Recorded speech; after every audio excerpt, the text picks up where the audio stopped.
Bank ও আর্থিক খাতে রাজনৈতিক প্রভাব এবং নিয়োগ নিয়ে হস্তক্ষেপ করবে না সরকার। রাজধানীর একটি হোটেলে এক অনুষ্ঠানে কথা বলেন অর্থমন্ত্রী আমির খসরু মাহমুদ চৌধুরী। এ সময় আগামী ৩০ জুন থেকে বাংলা কিউআর বাধ্যতামূলক করার কথা বলেন গভর্নর মুস্তাকুর রহমান।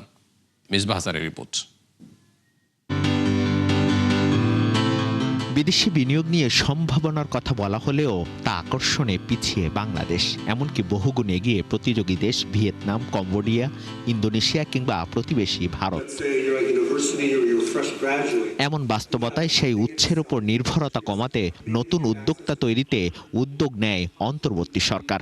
এরই ধারাবাহিকতায় সম্প্রতি ৩৯টি ব্যাংক মিলে তৈরি হয় নতুন ভেঞ্চার ক্যাপিটাল কোম্পানি। এর উদ্বোধনকালে অর্থমন্ত্রী জানান, আর্থিক খাতের ওপর কোনো হস্তক্ষেপ করবে না সরকার।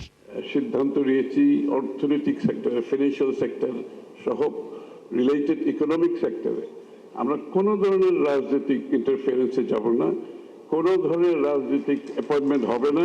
I can assure you this is not a political statement. I am saying this is the decision of the party, this is the decision of the government, this is the decision of the Prime Minister of Bangladesh.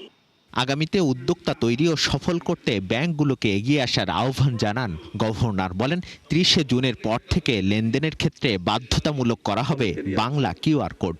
৩০ জুনের পরে কোনো ধরনের proprietary QR code থাকবে না। বাংলাদেশ ব্যাংকের যে QR code, B QR code, সেটা ছাড়া অন্য কেউ কোনো কিউআর কোড ব্যবহার করতে পারবেন না।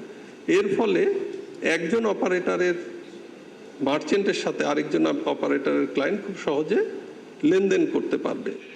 উদ্যোক্তাদের ঋণ দিতে শুরুতে 450 কোটি টাকার তহবিল ঘোষণা করা হয়।